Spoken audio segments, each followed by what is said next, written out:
Well, they just keep dropping these things off at my house. Just kidding. Yeah, it's hard to beat the 0% from John Deere. This, ladies and gentlemen, is a 2024 2025 John Deere tractor. First I had the 1 series. Now this is the 2 series. A little bit bigger, a little bit heavier, a little bit bigger tires. I was checking out the 3 series, but it might be a little too big. I still do a lot of small jobs, small backyards, small gates.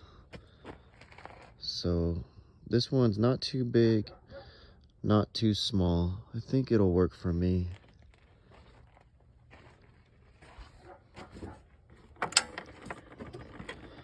Brand new, 0.6 miles.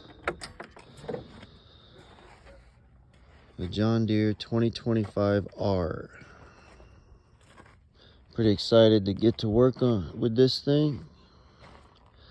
Let me know if you need any tractor work, driveways fixed up, a little bit of land clearing, gravel spreading, you name it. I think this thing can do it.